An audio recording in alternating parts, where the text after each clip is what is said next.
മുഖ്യമന്ത്രി പിണറായി വിജയനെതിരെ ആഞ്ഞടിച്ച് ആർഎസ്പി സംസ്ഥാന secretary Shibu baby John.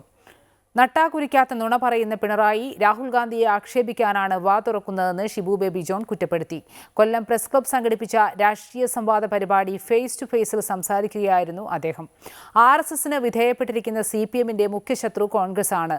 Rahul Gandhi വേണോ നരേന്ദ്രമോദി വേണോ എന്നതിലാണ് പോരാട്ടം. ഇതിൽ CPMന്റെ നിലപാട് എന്താണെന്നും ഷിബു ബേബി ജോൺ ചോദിച്ചു. ആദായ നികുതി നോട്ടീസും കേജ്രിവാളിന്റെ അറസ്റ്റും കേന്ദ്ര സർക്കാരിന്റെ പരാജയ ഭീതി മൂലമാണ്. കേന്ദ്രത്തിൽ ഇന്ത്യ മുന്നണി അധികാരത്തിൽ വരുമെന്നും ഷിബു ബേബി ജോൺ വ്യക്തമാക്കി. ദിവസവും പിണറായി വിജയൻ വാ തുറന്നു കഴിഞ്ഞാൽ രാഹുൽ ഗാന്ധി അധിക്ഷേപിക്കാൻ മാത്രമാണ് നിയോഗിക്കുന്നത്. ഒരിടത്തെങ്കിലും നിങ്ങൾ ആരെങ്കിലും കേട്ടിട്ടുണ്ടോ നരേന്ദ്രമോദിയെ പേരെടുത്ത് വിമർശിച്ച പിണറായി വിജയൻ്റെ ഒരു പ്രസംഗം നിങ്ങൾക്ക് ആർക്കെങ്കിലും കേൾപ്പിച്ചു തരാമോ? ഒരെണ്ണം. പക്ഷേ എല്ലാ ദിവസവും രാഹുൽ ഗാന്ധിയെ വിമർശിക്കുന്നു. അന്നേരം ഇവരുടെ മുഖ്യ ശത്രു ആരാണ്? ഇവരുടെ മുഖ്യ ശത്രു ഇന്ത്യൻ നാഷണൽ കോൺഗ്രസ് ആണ് എന്നുള്ളത് നമുക്ക് ചിത്രം ബോധ്യപ്പെടുകയാണ്.